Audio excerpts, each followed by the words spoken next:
As above, so below, as within, so without, as the universe, so the soul. The Urban Monk, by Pedram Shojai, is an effort to reconcile two seemingly opposing worlds, ancient Eastern wisdom and modern Western life.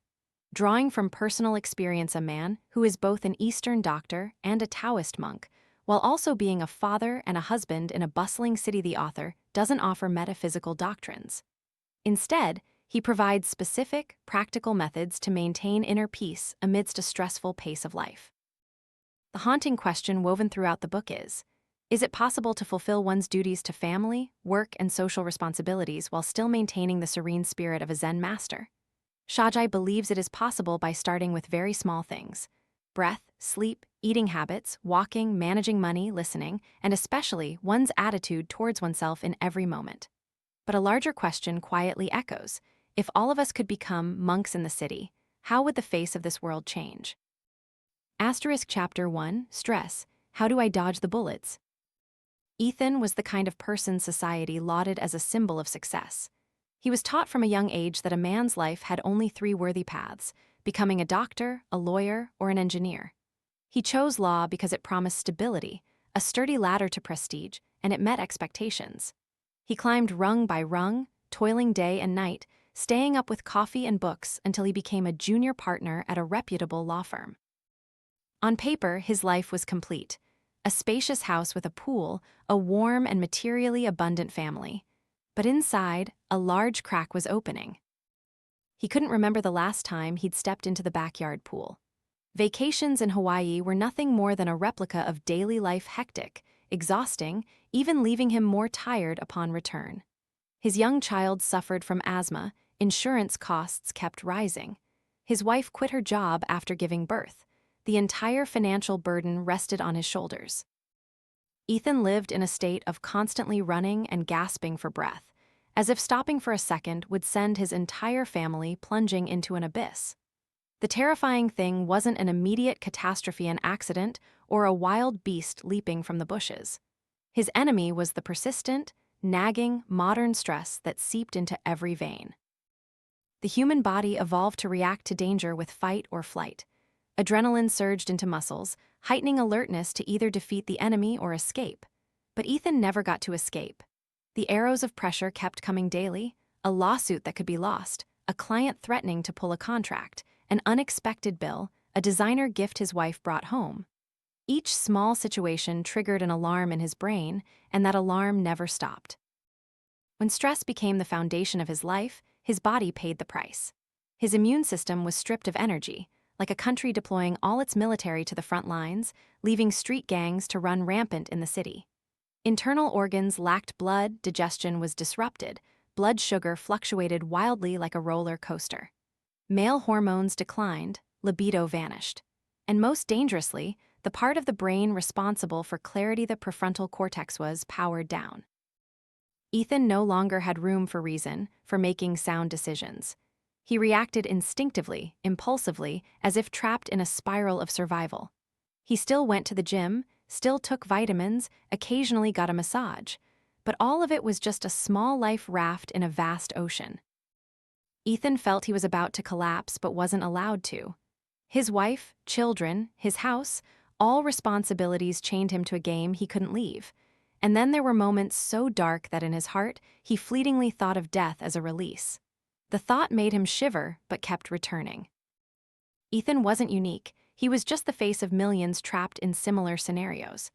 Death didn't come with a lion's fangs, but with 1,000 small knives: deadlines, bills, news, social obligations, comparisons, the must-have scenarios society drilled into our heads. Modern stress is a war without end. And precisely because it has no end, it slowly kills. So, what's the way out? Ancient people lived in a different world.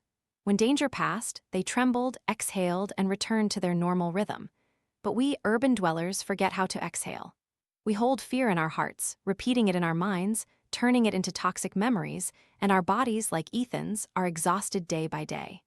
The urban monk appears as an answer, not to abandon everything and retreat to the mountains, but to learn to create stillness right in the midst of chaotic life. It's not an escape, but a practice to stand at the eye of the storm and remain calm. The urban monk doesn't wait for stress to explode to meditate, but turns meditation into an operating system running subtly all day. Helping oneself identify the thought streams that pull us along and letting them pass without losing balance.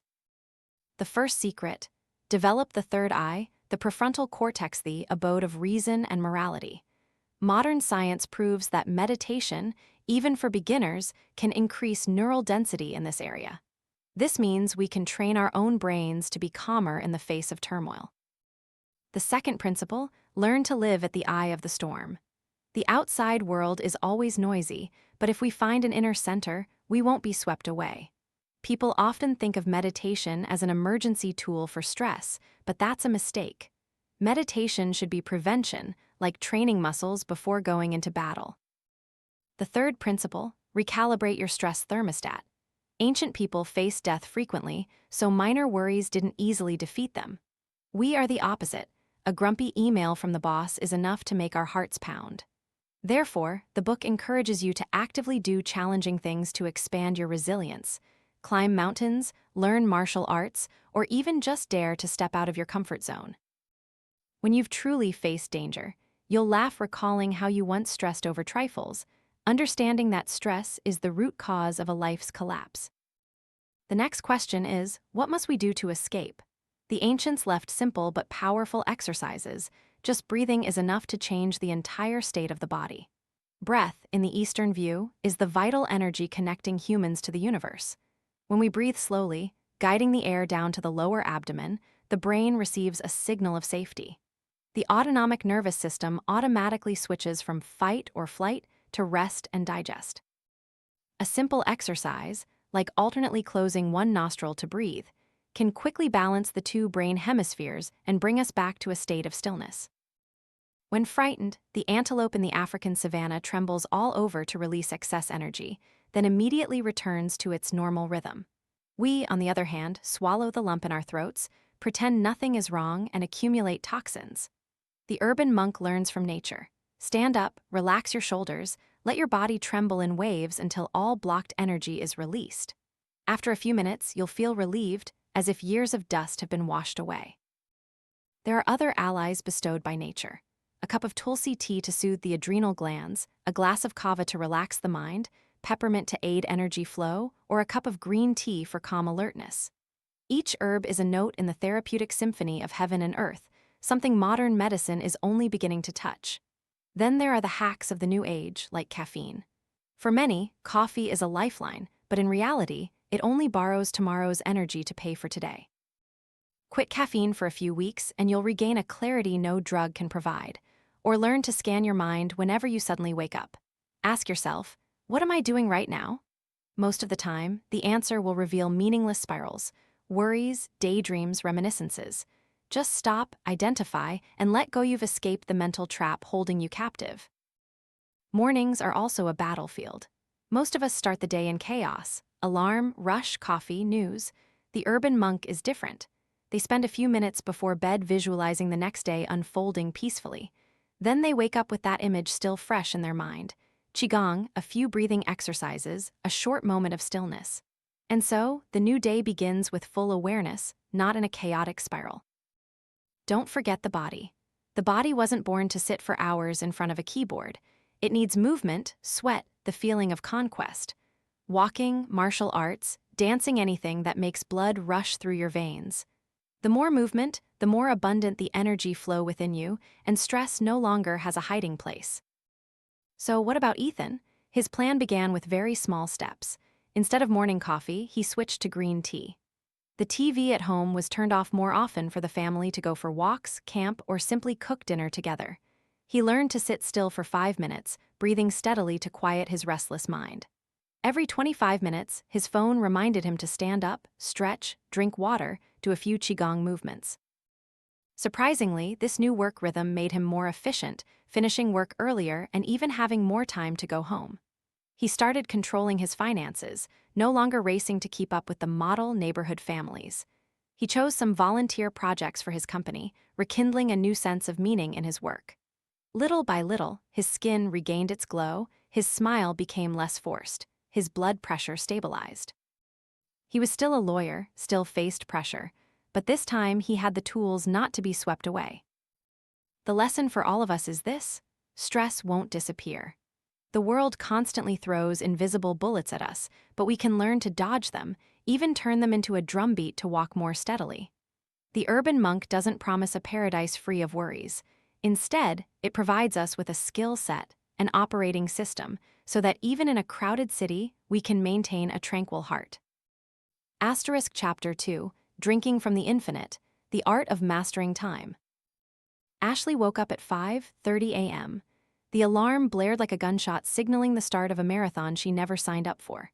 Less than half an hour later, she was already on the treadmill, breathing frantically, as if each step was a plea to her body, exhausted from lack of sleep. Then the kids woke up, a cascade of events. Getting dressed, breakfast, hastily stuffing things into school bags, struggling through congested traffic to get to work on time.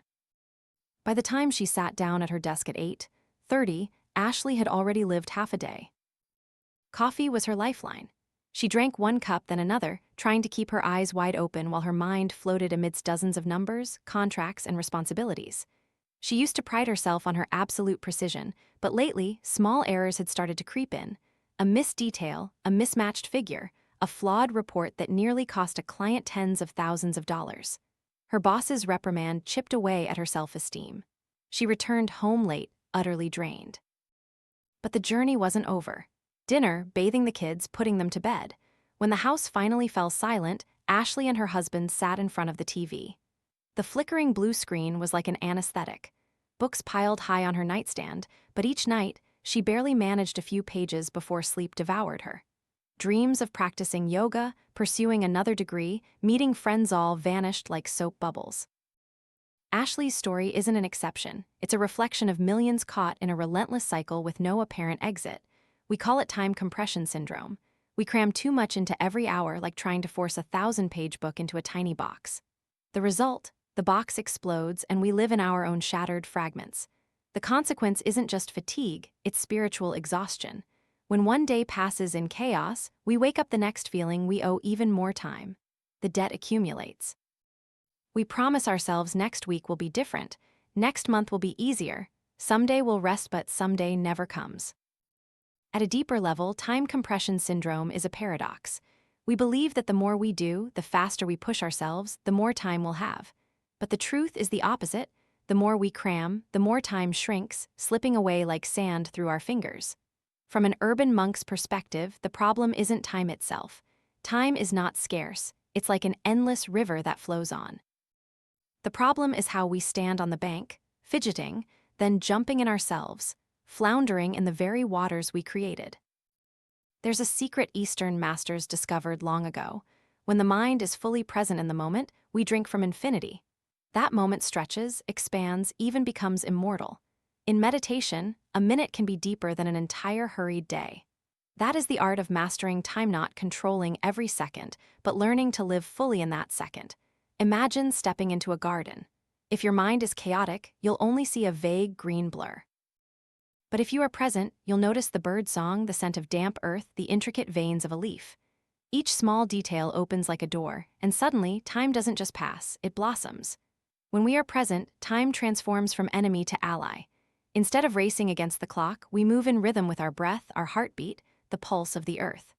The urban monk calls this the art of stretching time, not through a packed schedule, but through awakened awareness. Ashley was never taught this way. She grew up in a world that believed busyness was a badge of honor, that a fuller schedule meant higher value, that rest was laziness, that being a good mother meant sacrificing herself. Like many others, she became a victim of pre-written social scripts. In reality, it was this very race that exhausted her. Her body borrowed tomorrow's energy through coffee. Her mind was torn apart by to-do lists. Her heart yearned for connection, but received only emptiness.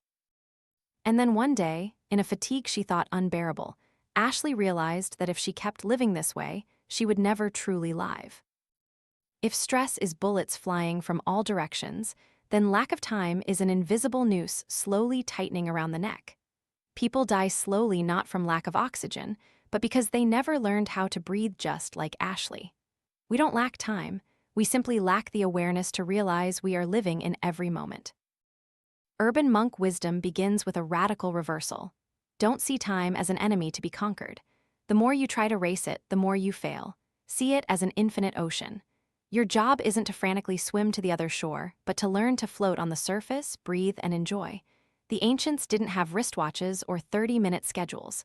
They measured time by the rhythm of the sun, the seasons, the earth's pulse. Every action had a pause. We are different. We skip the pause, thinking the pause itself is a waste. Ironically, it is that stopping that makes everything meaningful. Meditation is one way to stretch the experience of time. When you sit still, listening to your breath, you begin to see how a minute can feel as vast as a forest. Thoughts come and go. You don't cling to them, you don't chase them away. The flow within your mind gradually settles, and suddenly, you realize time is not scarce at all. It was just shattered by your restless mind. Qigong is also a gateway. Each slow, graceful movement draws circles in the air. Body and mind enter a rhythm where you don't count minutes, you live in pure motion. A 10-minute Qigong practice can create a feeling that lasts for hours, as if you've just taken a sip from an infinite source. Then there's the art of stillness.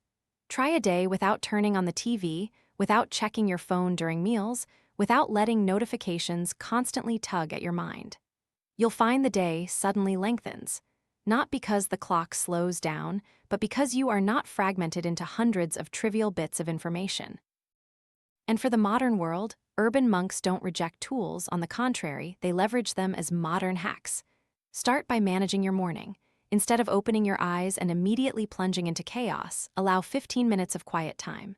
Sit up, breathe, visualize a smooth-flowing day. When you actively map out your day in your mind, the entire day will follow suit. Set boundaries for work. Once you leave the office, don't let emails pull you back.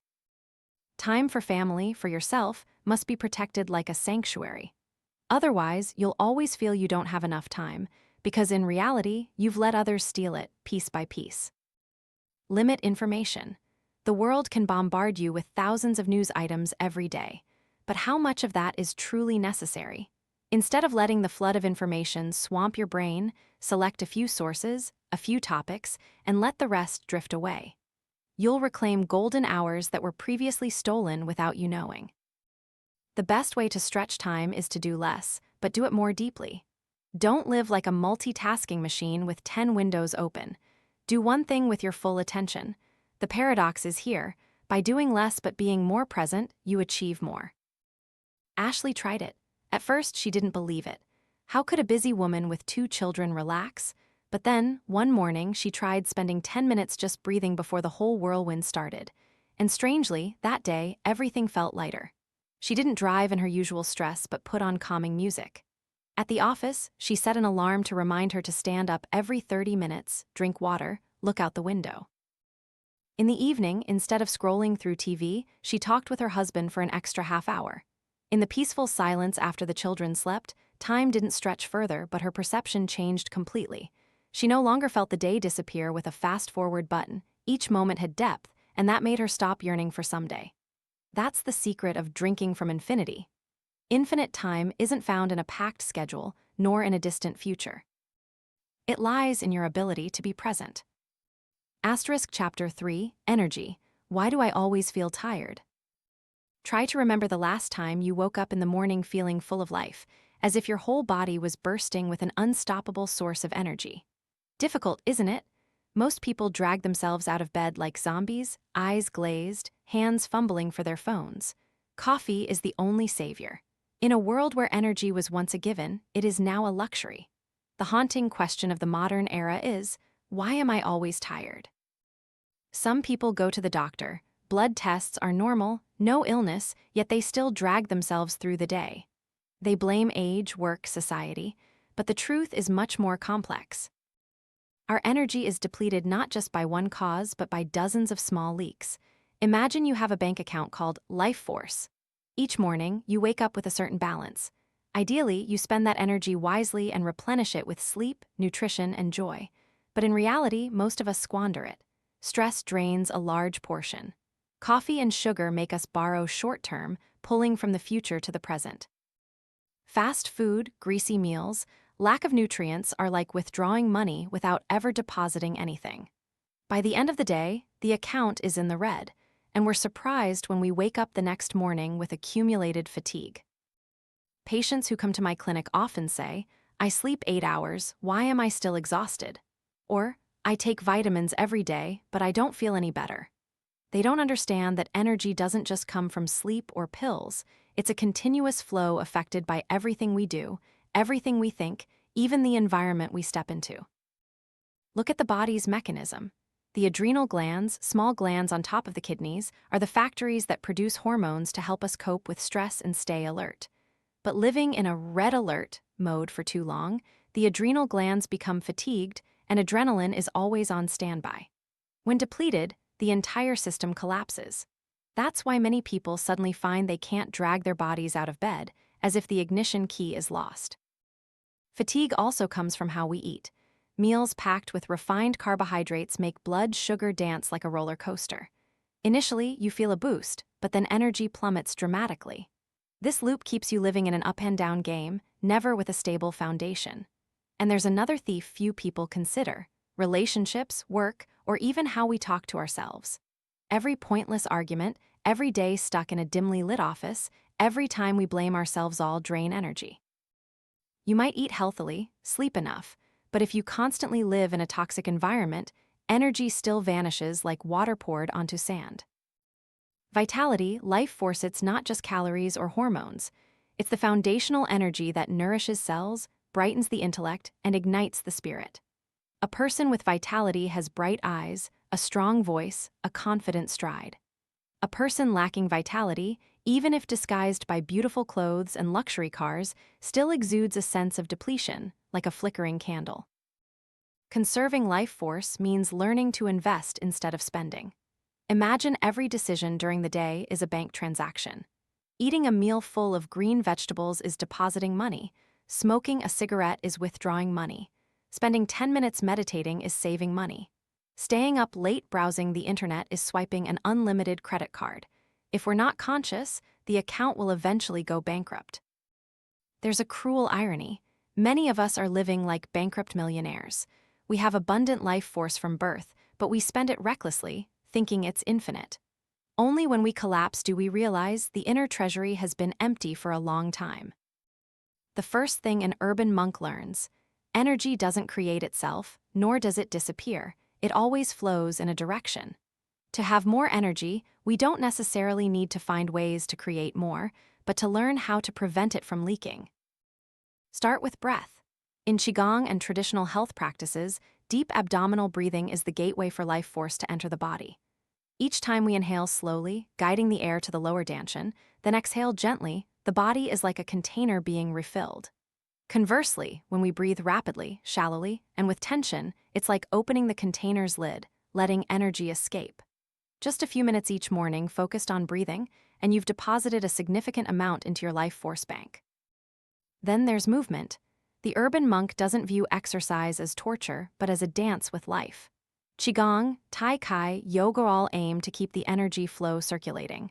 When energy gets stuck in the body, you feel heavy, sluggish. When it moves freely, every cell rejoices. Herbs also contribute to preserving vitality. Ginseng, Raizhi, ashwagandha are not just names in an Eastern medicine shop, but allies that have accompanied humanity for thousands of years. They help the adrenal glands rest, balance hormones, and foster endurance instead of relying on caffeine, the lone shark. Learn to seek these gentle and sustainable energy sources. But preserving energy doesn't stop with the body. The mind is also a tremendous consumer. Notice this: every time you worry, argue, or dwell on the past, your body feels exhausted as if it just ran a race. Energy doesn't distinguish between real and imaginary. It just knows you're constantly in a state of emergency. Therefore, urban monks practice observing thoughts, letting go of meaningless loops. Instead of letting the mind be a wasteful spender, we train it to become a conscious manager. Here, modern science also has a say. Research on circadian rhythms shows that the body has golden hours during the day. In the morning, from about 9 to 11 a.m., the brain is most alert. In the afternoon, around 2 to 4 p.m., the body easily engages in physical activity. By understanding this rhythm, you can arrange your work accordingly. Schedule creative tasks for the morning, physical tasks for the afternoon, and dedicate evenings to rest. Conversely, if you try to swim upstream writing reports at midnight, exercising when exhausted, you'll always feel your energy drained. There are small but miraculous hacks. Turn off phone notifications so your mind isn't constantly pulled away. Set a reminder to drink water to keep cells hydrated. Eat a light lunch with plenty of green vegetables to avoid post-meal drowsiness. Take a 20-minute nap instead of forcing yourself to be stressed for 10 straight hours. These small pieces accumulate into a revolution of energy. Let's return to the bank account analogy. Before, you were always in debt. You woke up exhausted, but when you learn to conserve and replenish, you start accumulating a surplus. A quality night's sleep, a healthy meal, a meditation session, a laugh with friends each is like a deposit. Gradually, you not only have enough for the present but also save for the future. And then something magical happens.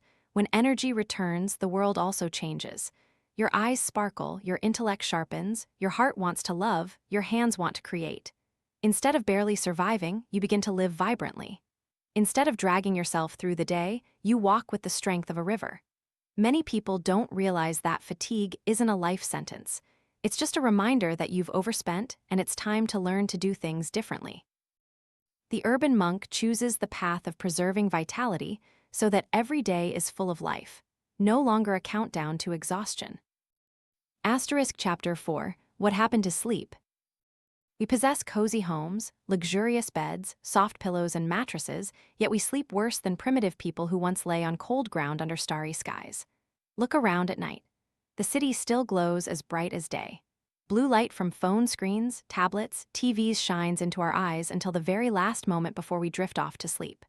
We believe we're getting enough sleep, but in reality, it's just a shallow, intermittent series of naps, never reaching the regenerative depth. I remember a patient named Linda. She was a marketing director with a packed meeting schedule, always carrying her laptop and phone as if they were extensions of her body. Sitting before me, she confessed, "I sleep 7, sometimes 8 hours, but every morning I wake up as tired as if I'd been up all night." Tests showed her cortisol hormone spiking at night, while it dropped during the day. Her body had reversed its circadian rhythm. When it needed to rest, it was in red alert. Sleep is the cradle of life. During deep sleep, the body activates a series of miraculous processes. Cells are repaired, the immune system resets, memories are organized, hormones are balanced. It's the secret laboratory that creation bestows upon us every night. But we've turned that laboratory into a waste dump. Instead of giving the body a chance to regenerate, we cram it with fragments of stress, coffee, artificial light, traffic noise, and never-ending thought streams. Urban monk wisdom teaches that sleep isn't just rest. It's a sacred ritual, a gateway to return to primordial energy. In sleep, the soul is bathed in stillness. The mind is cleansed, the body is healed. Yet in this society, going to bed early is often seen as laziness, while staying up late to work is praised as a symbol of diligence. We trade sleep for a few extra hours of work, not understanding that this very trade-off erodes the future. Let's look directly at science. Just one night of sleep deprivation weakens the immune system by 60%. Chronic insomnia increases the risk of heart disease, diabetes, obesity, depression, short-term memory declines, creativity withers. Car accidents, wrong business decisions, many originate from a brain exhausted by lack of sleep. One of the biggest culprits is blue light. Our retinas are designed to distinguish day and night based on natural light. When a phone screen glows brightly in a dark room, the brain thinks it's still daytime. The pineal gland, which secretes melatonin, the sleep-inducing hormone, is inhibited. The result: we lie in bed for hours, but our eyes remain wide open. The next culprit is caffeine. Adenosine, the sleep-inducing chemical, doesn't accumulate in the brain. You drink a cup of coffee in the afternoon, thinking it will wear off by night, but the truth is caffeine can stay in the body for up to 8 hours. This means if you drink coffee at 3:00 p.m. by 11:00 p.m., it's still active, subtly sabotaging deep sleep. Then there's alcohol. Many people mistakenly believe a glass of wine will help them fall asleep more easily. Yes, it might make you drift off quickly, but that sleep is artificial. Alcohol disrupts REM cycles, the stage where the brain processes memories and emotions. You might sleep 8 hours, but wake up feeling like you only dozed for a few minutes. Stress is the most dangerous enemy. When you bring work, worries, and tangled relationships to bed, you've turned your pillow into a courtroom. Your body lies there, but your mind continues to debate, analyze, predict. You sleep, but you don't rest. Urban monks teach that to reclaim sleep, you must first restore respect for it. Sleep isn't an leftover part of the day, but the foundation of life itself. Those who understand this protect it as their most precious asset. Before bed, practice a clearing ritual. Turn off all electronic devices at least an hour beforehand. Take a warm bath to relax your body. Drink a cup of herbal tea like chamomile or valerian. Sit still for a few minutes and write down your worries instead of holding them in your head. Breathe slowly to detach your mind from the whirlwind of work. Your room should be dark, quiet, and cool, so your brain understands it's time to rest. I once guided Linda to apply these principles. Initially, she found it absurd. How could a busy person like her have time to turn off her phone early or sit still and breathe for a few minutes? But she was forced to try because her body was utterly depleted. After a week, she came to see me with brighter eyes. "I never thought sleep could be so good," she laughed. "This morning, I woke up without needing coffee."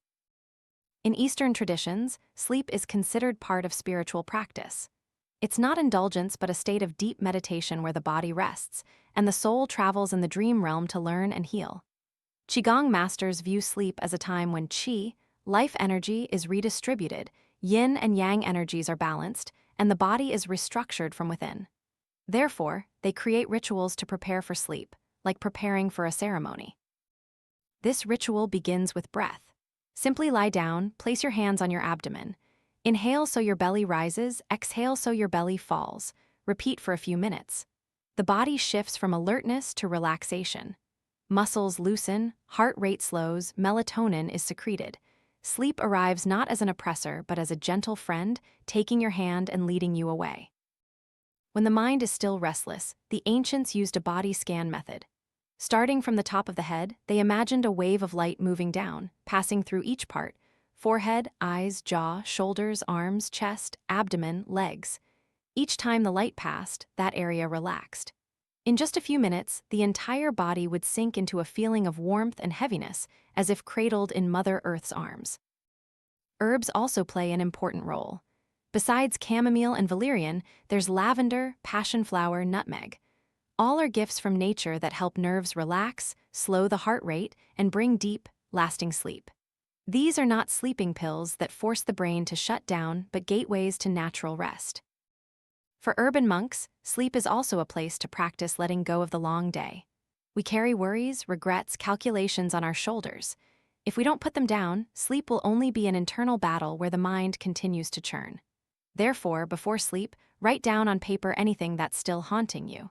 This small ritual is like clearing your desk before leaving the office. When the mind is empty, sleep can truly begin.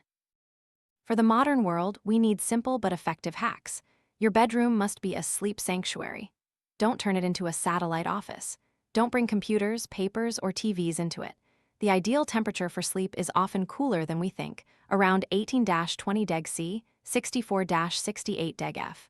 Absolute darkness is essential, because only in complete darkness is melatonin fully secreted.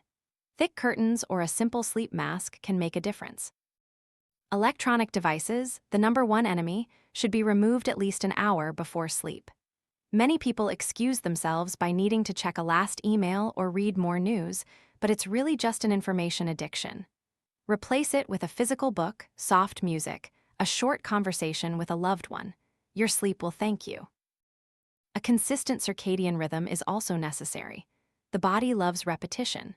When you go to bed and wake up at the same time every day, your biological system automatically adjusts. Melatonin starts secreting at the right time. Cortisol slightly increases in the morning to wake you up. But when you sleep late, wake late, or change erratically, your body loses its bearings. Like a musician playing out of rhythm, the whole orchestra falls into disarray. Someone once asked, "Can I sleep less to have more time for work?" The answer is no. You might trick your body for a few nights, but sooner or later it will make you pay. Sleeping less doesn't create more time, it only diminishes the quality of your waking hours. You have more hours, but each hour is dull, sluggish, meaningless. It's better to sleep a full 7 hours and live a bright day than to sleep 4 hours and drag yourself through 2 days. When Linda regained quality sleep, her entire life changed. Energy returned, her mind became clear, creativity resurfaced. She no longer had to rely on constant coffee, no more midnight panic attacks. She even lost weight without strict dieting, simply because her hormones were balanced. More importantly, she felt younger, her eyes brighter, her smile more natural, her patience with children and colleagues increased. The real secret isn't far away. Sleep is the most potent elixir we've forgot. It's free, readily available, and irreplaceable, yet we sell it cheaply for screen light, for late-night coffee, for the meaningless race. Urban monks understand that reclaiming sleep is reclaiming life. When you sleep well, you don't just rest, you regenerate. Chapter 5, Sedentary Lifestyle. One morning in Los Angeles, I sat in a cafe and observed. Dozens of people walked in, ordered coffee to go, then sat down in front of their laptop screens, eyes glued to text, fingers typing incessantly.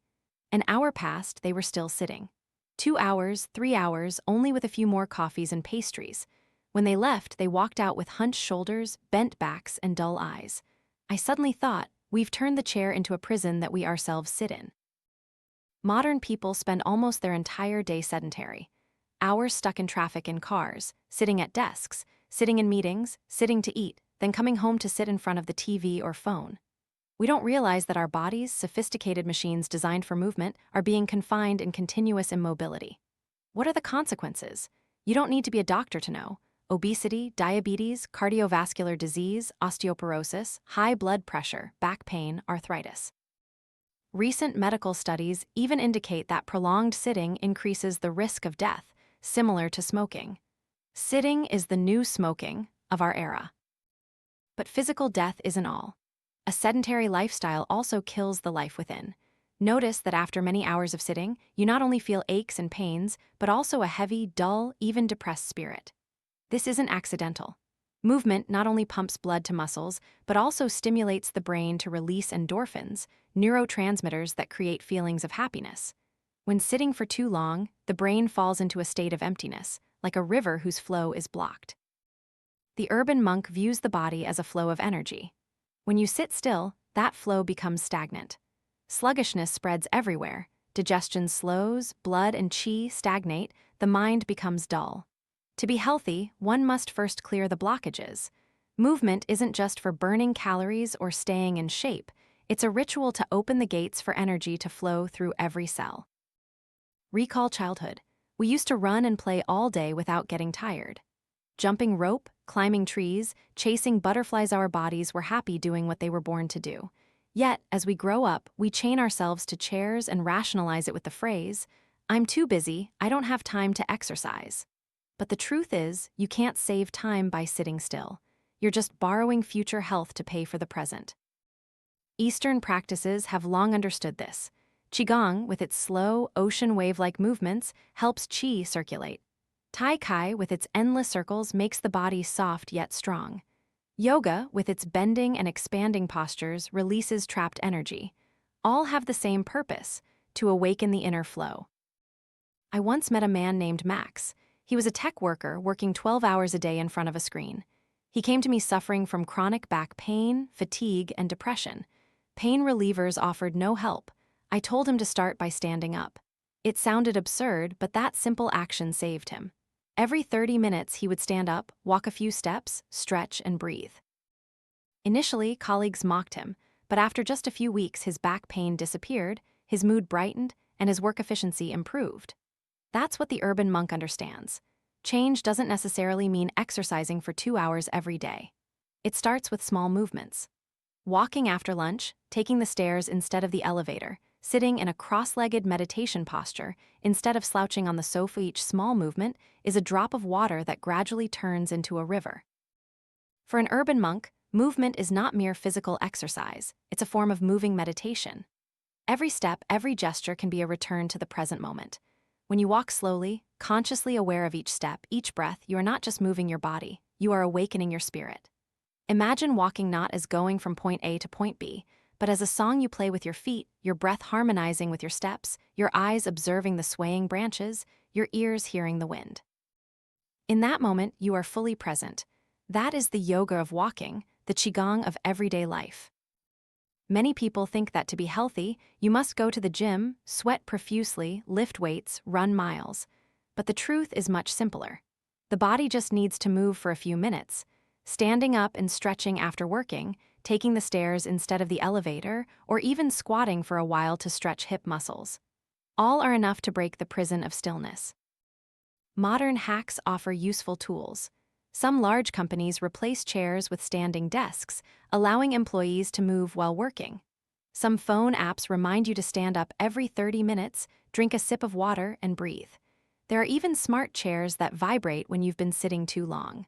All share one message: don't let your body turn to stone. Another secret is to integrate movement into habits. When on the phone, stand up and walk around. When watching a movie, stretch. While waiting for water to boil, do a few qigong movements. Life doesn't have to separate movement and work. You can turn every moment into an opportunity for your body to flow. The important thing isn't intensity, but continuity. You can't sit still for 10 hours and then think that an hour at the gym will salvage everything. The body doesn't operate like a machine. It needs a smooth, continuous flow. Think of a river. If you block it for 10 hours, then release it all at once, the water will destroy the banks. But if it flows steadily, the surrounding land is nourished. Your body is the same. Max, the tech man, after a few months of change, became a different person. Not only did his back pain disappear, but he also rediscovered his passion for music, starting to play the guitar again like when he was young.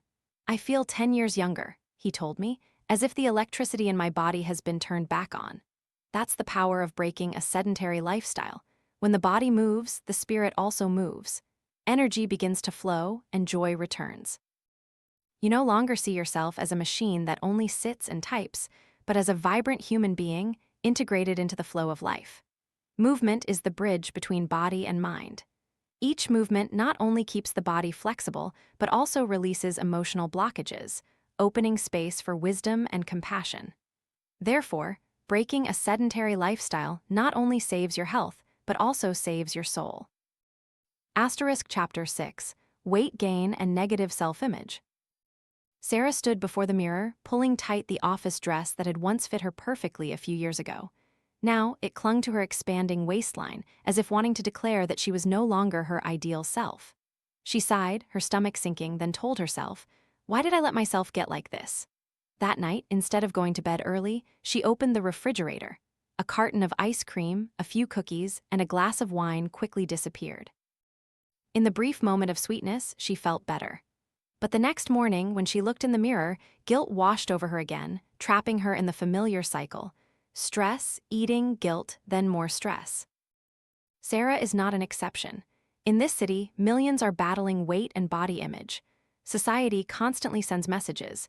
You must be thin, toned, look like a magazine model. Anyone who doesn't meet that standard is easily dismissed or, worse, dismisses themselves. Meanwhile, our bodies are not as simple as a calorie equation. It's not just about eating less and exercising more. The body is a complex ecosystem. Stress hormones like cortisol spike, stimulating fat storage in the abdominal area.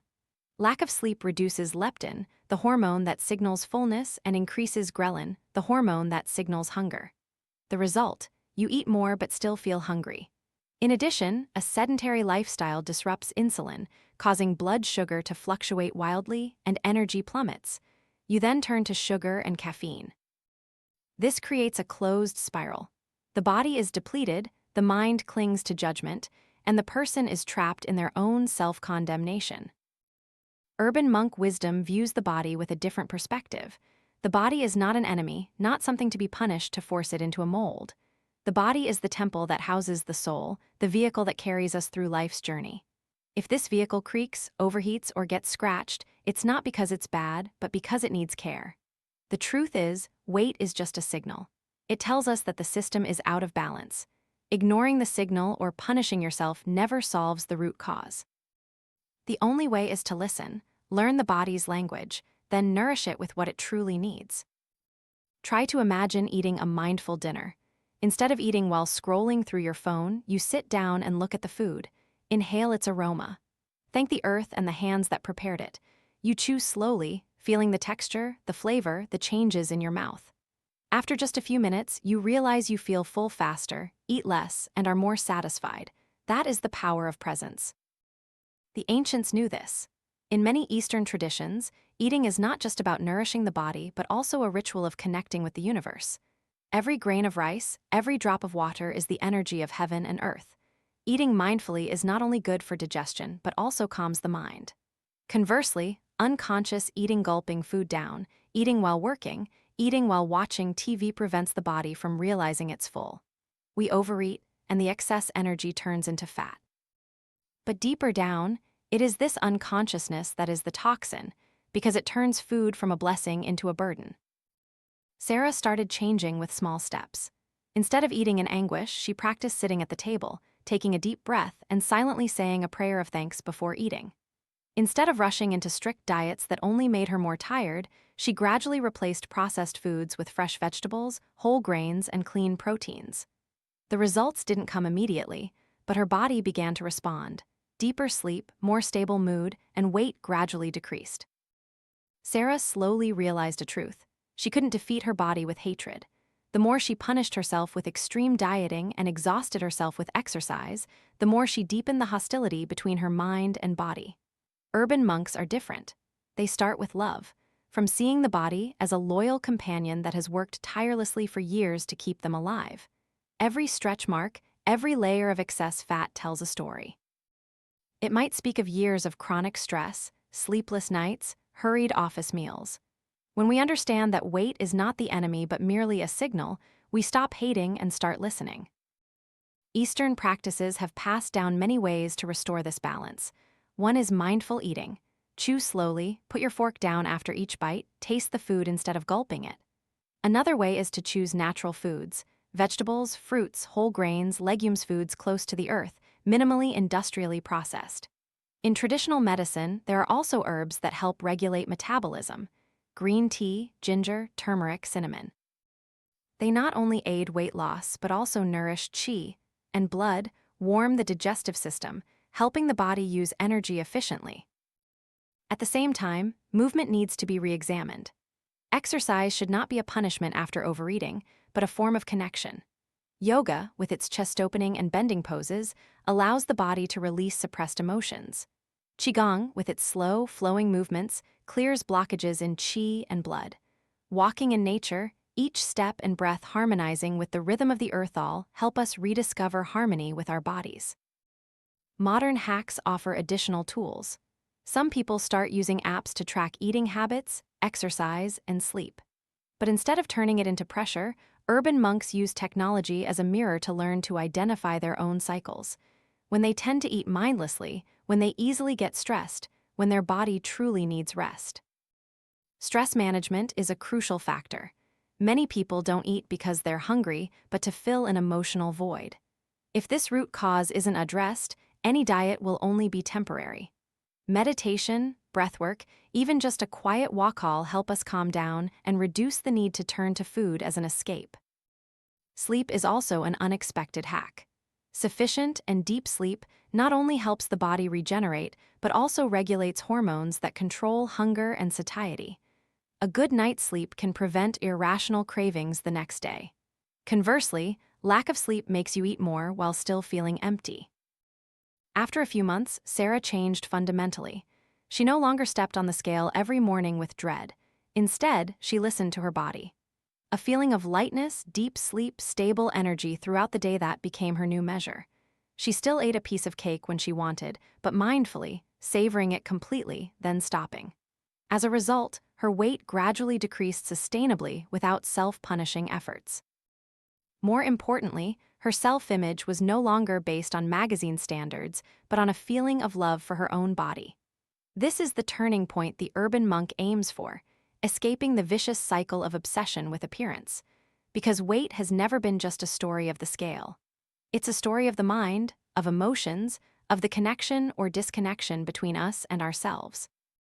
When that connection is reestablished, when we start treating our bodies with compassion instead of punishment, everything automatically changes. Cherish, listen, nourish. When that becomes true, weight is merely a natural consequence, light, sustainable, and no longer an obsession. Asterisk Chapter 7. disconnected from nature or reality. One afternoon, I left the city and drove to a small forest on the outskirts. When I stepped out, the first thing I heard wasn't car horns or a phone ringing, but the sound of wind rustling through the leaves. I realized it had been a long time since I'd heard that sound. It was as familiar as breathing, yet forgotten. I took off my shoes and placed my bare feet on the earth. The ground was cool, slightly damp, seeping into my skin, and a strange sensation ran through my body, as if I had reconnected with a long-severed underground current. Returning to the city, that feeling quickly vanished. Concrete, glass, steel, artificial light, noise all formed a giant cocoon, preventing us from touching the real world. We live in boxes, office boxes, car boxes, apartment boxes, and gradually forget that we once belonged to the earth and sky. This cocoon not only separates us from nature, but also from ourselves. Because no matter how much we pretend to forget, this body was born from earth, water, wind, fire. When we disconnect from nature, we also disconnect from our true selves. It's not hard to see the consequences: depression, anxiety, stress, loss of direction. We are lost not only in society, but in our own bloodstream. Look at a child playing in a garden. They pick up pebbles, play with dirt, chase a butterfly, look up at the sky to watch clouds. They are fully present, full of happiness. Then look at an adult in an office, sitting motionless in front of a screen for hours. Eyes fixed on text, mind churning with emails and spreadsheets. Their bodies tremble, demanding movement, their minds crave rest, but all are trapped in a virtual world. Urban monk wisdom points out that nature isn't out there, it's a part of us. Our lungs breathe in oxygen from green plants. Our blood circulates thanks to water flowing from rivers. Our cells grow from grains of rice and fruits. Everything is one. Forgetting this truth is forgetting our own roots. Disconnecting from nature also leads to another consequence: disconnecting from what is real. We no longer converse directly but text through screens. We no longer play instruments but listen to recordings. We no longer look at the face of the person opposite us but at their profile picture. The virtual world takes the place of the real world, leaving an invisible void in our hearts. What are the consequences? Isolation. The paradox: we have hundreds of friends on social media yet feel lonelier than ever. We take pictures of food, post them, and count likes, but we don't truly savor the meal. We live in a superficial shell where everything is edited, filtered, curated, and forget that truth, however rough, is where the soul is nourished. There's a simple but powerful practice: earthing, taking off your shoes and walking barefoot on grass, sand, or earth. Recent scientific research shows that direct contact with the earth helps balance electrical charges in the body, reduces inflammation, improves sleep, and stabilizes nerves. But more than science, it's the feeling of coming home. When your feet touch the earth, your mind becomes less agitated, your heart calms. I often advise students to spend at least 15 minutes a day outdoors. It doesn't have to be a deep forest. Just walking under trees in a park, sitting quietly on the grass, or simply opening a window to let the morning sun touch your face. Natural light, birdsong, the wind, these are sedatives that cost nothing. The urban monk sees nature as a mirror. When you enter the forest, the stillness of the trees reminds you that you, too, can be still. When you sit by a river, the flow of the water teaches you to let go, not to cling. When you gaze at the night sky, its vastness opens a boundless space within your heart. Nature is not just scenery, it's a living lesson, a silent guru. The East has long known how to leverage this. Walking meditation in the forest, each step combined with breath, is a way to both move and calm the mind. Sitting quietly beside a tree, you not only rest but also place yourself within a life current that has flowed for thousands of years. Planting a vegetable patch, a cluster of flowers, is not just gardening but a ritual of connecting with the earth. Every seed is a prayer. Every watering is a heartbeat sent into the soil. And then magical moments happen. Someone once immersed in depression, when they started spending time in nature, gradually felt their heart light. A child glued to a screen all day, when first let loose on a grassy field, laughed joyfully as if rediscovering a lost instinct. These things don't need explanation. We inherently belong to nature, and that return is natural. But in the modern world, we must actively create natural spaces in our lives. This is where modern hacks become useful. A digital detox, temporarily disconnecting from electronic devices, helps the brain escape the information storm. Just one weekend without emails, without social media, and you'll find the real world becomes clearer. The eyes of loved ones, the taste of a meal, the sound of wind outside the window. Schedule time in nature, like an important appointment. A 20-minute walk in the park in the morning, sitting and reading a book under a tree, tending to a few small houseplants. Gradually, nature will no longer be a luxury to await a vacation, but a part of daily life. Try a small habit. Every morning before starting work, open the window. Take 3 deep breaths, letting the early sunlight touch your face. Just that, and your body receives a signal of life. Your biological clock is reset, and your mind begins the new day connected to the universe. Someone once asked me, "Is it really necessary? I'm too busy, I can't go to the park every day." I smiled. Nature doesn't force you into deep forests. A potted plant in your room, a breeze through the window, a 5-minute morning walk call are enough to awaken the memory in your blood that you belong to the earth and sky. We have lived too long in an artificial world to the point of believing that concrete and neon lights are natural. But the soul is not deceived. It still yearns for the sound of flowing water, the green of leaves, the smell of earth after rain. When we respond to that yearning, something magical happens. We stop searching for truth in illusion and find truth right in our breath, in our feet touching the ground. If you want to reclaim primordial peace, return to what is real. Disconnect from screens to connect with the sky. Take off your shoes to feel the earth. Abandon the habit of living in a shell to touch the roots of life. Then you will not only be healthier, but also awaken a deep gratitude. Gratitude for earth, water, wind, fire, and for this very life. Chapter 8. Loneliness even when surrounded by crowds. Liam sat in a crowded bar in the heart of Ho Chi Minh City. Music blared, laughter and chatter intertwined, dozens of faces glowed under the lights. His phone vibrated ceaselessly, notifications from group chats, emails, Facebook. He raised his glass, offering a forced smile to his friends, but felt hollow inside. When he stepped outside, the noise behind him faded, leaving only a vast emptiness in his heart. In a city of tens of millions, he had never felt so alone. This is the paradox of the modern era. We've never been so connected, yet never felt so lost. You might have hundreds of friends on social media. Your calendar might be packed, with a place to go every evening. But when night falls, you still lie awake, wondering if anyone truly understands you. Do you truly belong anywhere? The cause lies in quality, not quantity. Most relationships today only touch the surface. We greet, exchange a few words, take pictures together, post them online, and believe that's friendship. But in truth, a deep conversation where you can share your fears, dreams, joys, and the other person listens with their heart is as rare as gold. Lacking this, people gradually wither from within. Social media makes the situation worse. It creates the illusion that we are close to everyone, but in reality, it only increases comparison and isolation. You see pictures of others' travels, parties, smiles, then reflect on your own life, feeling inadequate, outdated, left behind. The paradox: the more we scroll to feel connected, the lonelier we feel. Urban monk wisdom views loneliness differently. Loneliness is not simply the absence of people. Some live alone in the mountains but are never lonely because they are deeply connected to themselves and to the earth and sky. Conversely, some live in crowds, meeting people every day, but their hearts are empty. Loneliness is the absence of true connection with others, with oneself, and with the universe.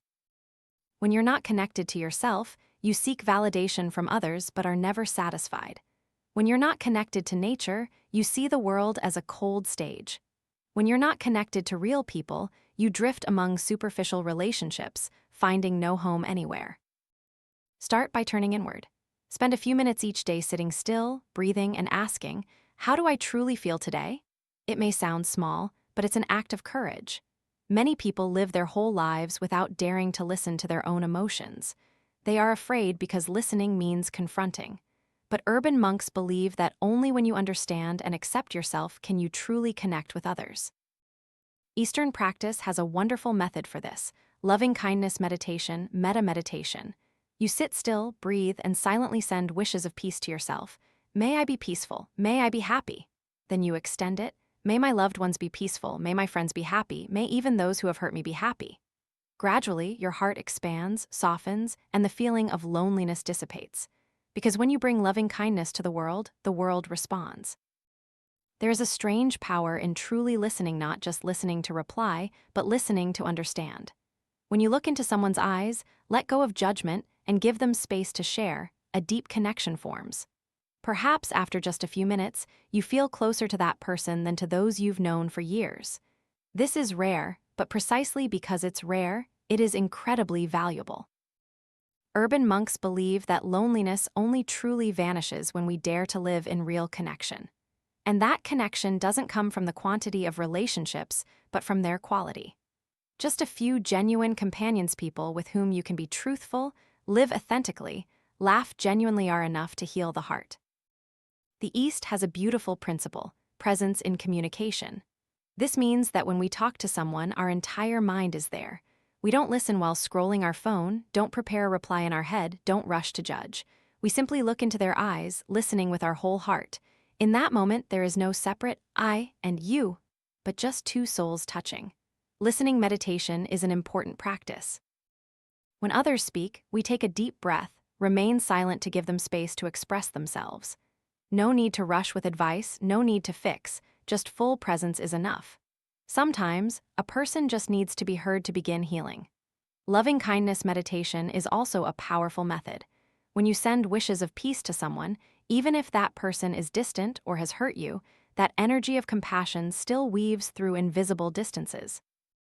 It expands your heart, replacing loneliness with a feeling of belonging to a larger whole. For the modern world, we need practical hacks. One is to reduce social media time. No need to cut it off completely, but set a limit, 30 minutes a day instead of hours. Use the saved time to call, meet in person, or simply sit and have dinner with family. Build a small but deep circle of intimate friends. Maybe just 3 or 4 people, but enough to share fears, dreams, and secrets. Don't seek quantity, seek truth. These few but deep relationships are the anchors that hold us during stormy days. Practicing sharing genuine emotions is also important. Many people hide their pain, only putting on a happy face. But when you dare to say, I feel lonely, I feel tired, I need you, the artificial wall crumbles and true intimacy begins. The paradox: precisely when we dare to admit vulnerability, we become strong because we allow others to see our true selves.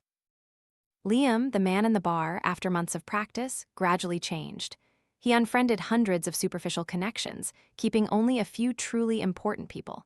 He reduced his social media time, replacing it with quiet coffee sessions and walks with old friends.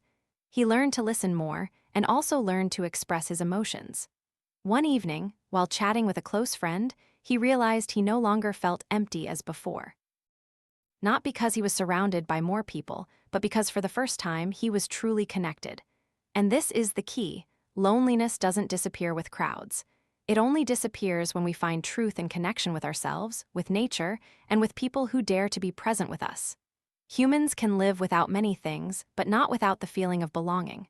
We belong to a family, a community, a planet, a universe.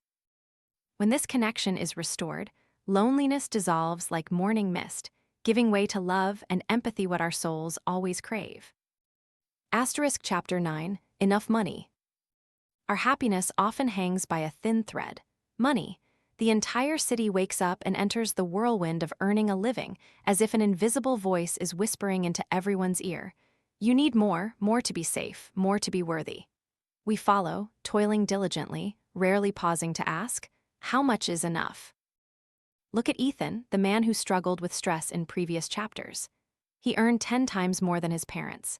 He had a large house, luxury cars, a pool, but his worries never stopped. Worries about losing clients, his children getting sick, rising bills, worries that if he didn't buy this or that, he'd fall behind. Ironically, the more he had, the more insecure he became. That is the disease of the modern era, equating self-worth with material possessions. We think that having another car, a pair of shoes, a new model phone will make us happier. But then the excitement quickly fades, leaving an even larger void than before, like drinking seawater. The more you drink, the thirstier you become. Urban monk wisdom begins with a reversal. Money is not an enemy but energy. The problem isn't how much you have, but where it flows. If we let it drift into meaningless possessions, it becomes poison. If we direct it towards what nourishes body, mind, community, and planet, it becomes a regenerative flow. Ask yourself, where is your money flowing? 1. Into things that nourish health and vitality. Clean food, exercise, therapy, a healthy environment. 2. Into useful, non-toxic products, instead of trendy junk that's quickly discarded. 3. Into a sustainable future for you and your family. Education, skills, a safety fund. 4. Into ethical companies that contribute to the community instead of exploiting it. 5. Into efforts to protect the planet, because if Earth collapses, all bank accounts are meaningless. When you start directing your money along these 5 paths, a sense of control and peace gradually returns. You understand that every dollar spent is a vote for the kind of world you want to live in. Look at the economy transforming in the shadow of greed. A new dawn has emerged. Social mission businesses, B corporations, sustainable cooperatives. Instead of maximizing profit at all costs, they ask, does this profit harm the community? Does it destroy the environment? This is the revival of the principle of right livelihood in Buddhism, earning a living in a way that benefits oneself, others, and the world. So what does an urban monk do with money? He reorients all long-term capital, from retirement funds to personal investments, into ethical organizations. He becomes a conscious consumer, refusing to give money to corporations that burn coal, destroy forests, or produce toxic chemicals. He supports local economies, education, and the art small pieces that nourish the soul of society. And most importantly, he stops buying meaningless things. Try to imagine. You hold a pair of expensive shoes in your hand. You buy them not because you need them, but because you want validation. But after wearing them a few times, the excitement fades and you crave something else. The urban monk asks, am I buying happiness or an illusion? Every dollar is a unit of energy. You can spend it to make yourself more tired or to make yourself stronger. You can throw it at frivolity or invest it in experiences, people, courses, projects, things that help you grow and make the world better. Money is like a river. It has no inherent morality, no good or evil. It only flows through the channels we dig for it. If the channel leads to a dump, it will nourish trash. If the channel leads to a field, it will nourish life. The question isn't how much, but what this flow of money is nourishing. The problem is that most of us are asleep. We let our money be swept into the machinery of giant corporations without knowing what they do behind closed doors. We consume according to advertisements, invest according to habit, and then are surprised when the world is full of pollution, injustice, and depletion. But the truth is, every dollar spent is a vote, and we have voted for destruction more than we realize. The urban monk no longer wants to be a manipulated victim. He awakens and begins to redirect. When faced with a product, he asks himself, who benefits from this item? Who pays the price? Does it make the world better or worse? That very question is the compass that keeps him from being swept into the illusion of consumption. Even in long-term investments, the urban monk is conscious. Instead of putting all his retirement money into giant funds that invest in oil, tobacco, and weapons, he chooses sustainable funds, even if the short-term returns might be less. Because what good is profit if it means his children live on a polluted planet? This doesn't mean the urban monk rejects convenience or lives ascetically. No, he still eats well, dresses well, enjoys life. But that enjoyment comes from selectivity. Instead of buying 10 cheap pairs of shoes, he chooses one good, durable, ethically produced pair. Instead of dining at luxurious restaurants just to show off, he chooses a simple but clean meal filled with gratitude. The key lies in money serving him, not him serving money. How many of us work tirelessly, sacrificing health, time, and relationships just to add another number to our bank accounts? Then, looking back, we see youth lost, family distanced, energy depleted. The urban monk is different. He understands that enough is a spiritual concept, not a number. When we know enough, we are free. When we don't know enough, even $1 billion won't save us from insecurity. Start with small choices. Every time you make a purchase, see it as a political act. Every time you spend, imagine that money as a seed. Where are you planting it? In barren land or a fertile garden? Expand your perspective. When you support art, you are sowing seeds for the soul of society. When you invest in education, you are sowing seeds for future generations. When you choose green products, you are sowing seeds for the planet. Each small seed, each choice, accumulates into a harvest. I once met a woman, Maria, who was addicted to shopping. She had dozens of bags, clothes overflowing her closet, yet always felt she lacked something. After learning to be mindful with money, she started to change. She sold some belongings, donated a portion to a forest conservation fund, and spent money on art classes. A few months later, her eyes were brighter. For the first time, she said, I feel money brings real happiness because it's nourishing what I believe in. That is the core transformation, from a slave to money to a manager of energy flow. And when you achieve that, you will no longer worry about enough. Because enough is not a destination but a state of mind. When you know what you are using money for, you are no longer afraid. When you know you are planting seeds in good soil, you are no longer insecure. You may not be as rich as a billionaire, but you are rich in peace, and that peace is what everyone ultimately seeks. Asterisk Chapter 10, Living a Life with Purpose. That evening, I sat alone by the window, looking down at the hurried stream of people. Each figure rushed past, everyone in a hurry, as if they were running from something. I wondered how many of them truly knew what they were living for. How many truly had a reason to wake up each morning beyond just having to go to work. It's heartbreaking, but most of us are just repeating a script. Study, find a job, earn money, shop, pay debts, then return to that cycle.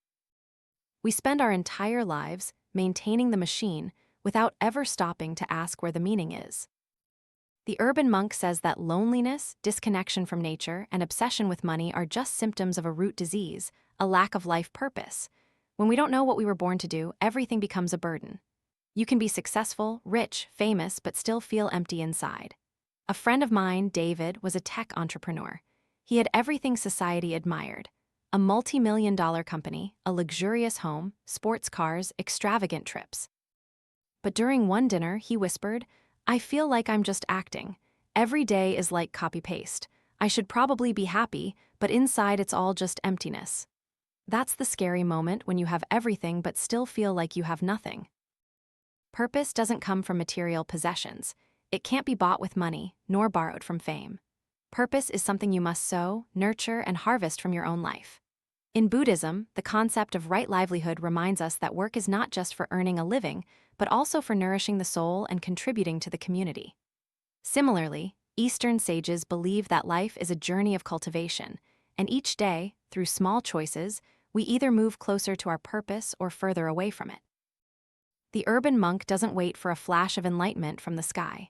He knows that purpose reveals itself through daily practice: meditation, prayer, connection, service. Meaning is not a sudden halo that appears but a flame kindled by small, repeated gestures. There's an ancient method called recapitulation, returning to the inner child. Imagine you meet your younger self. Bright eyes, an innocent smile, simple joy from running, drawing, singing. Then you sit beside that child and whisper, don't be afraid, I'm here with you. Just play, dream, lead the way. In that moment, you remember who you once were, what you once loved, what you once dreamed of before society imposed its views. When you embrace the inner child, fear gradually dissipates and joy returns.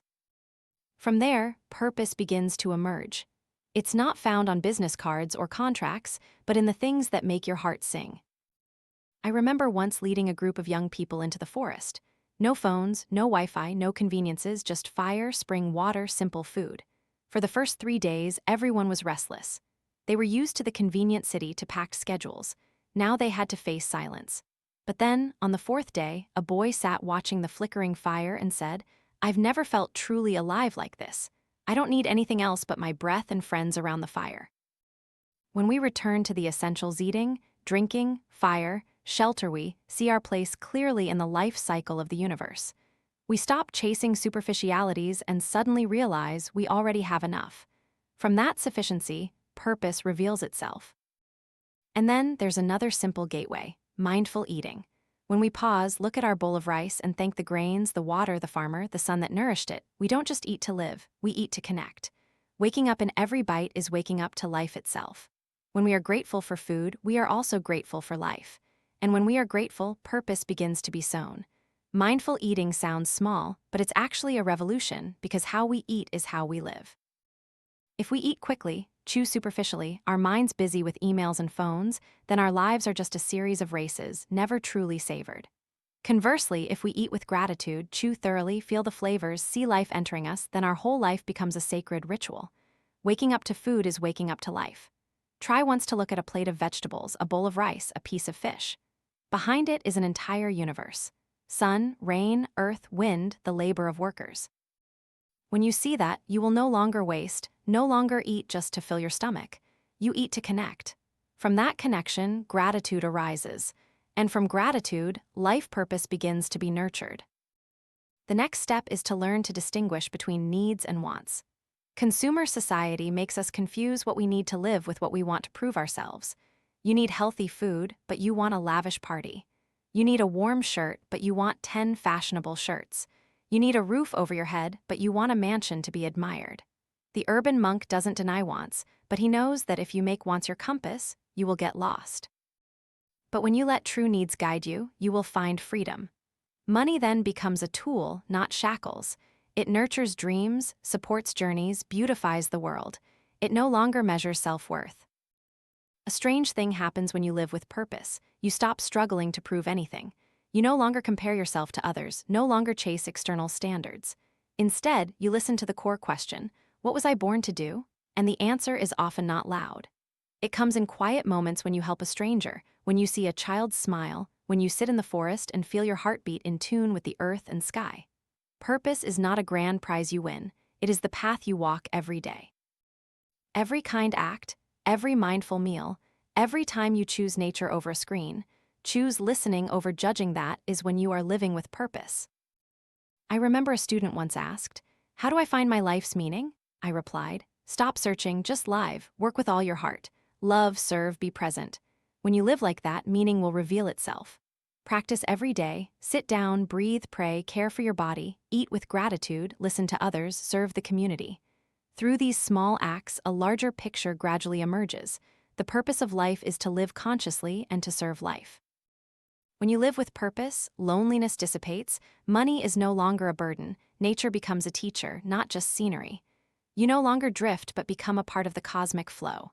And in that flow, you find freedom from fear, from illusion, from emptiness. Purpose is not far away. It is right in how you live today. And if you live with it, tomorrow will no longer be a burden to endure but a gift to open with joy. Thank you for joining me on this journey. Not every book compels us to pause and listen to our own whispers, and not everyone has the patience to stay with it until the very last page. Your presence throughout this path is proof that there are still souls willing to dig deep, confront, and question themselves. I hope that the ideas in this book do not end here, but will intertwine with every choice, every breath, every way you live with yourself and with the world. Because the true value of a book lies not in its words, but in its ability to change a day or a lifetime for its reader. If you found this book valuable, I hope you will leave a review or rating, not for me, but for those who are still lost out there, so they may find a guiding light. Every piece of feedback from you, whether agreement, challenge, or suggestion, contributes to enriching this conversation. And finally, I want to hear from you. What book do you yearn to explore next? What book do you think, if voiced, would reach more people, stir and awaken more? Please send your suggestions so we can continue to create new journeys where words are merely a door, and behind it lies an entire world waiting to be opened.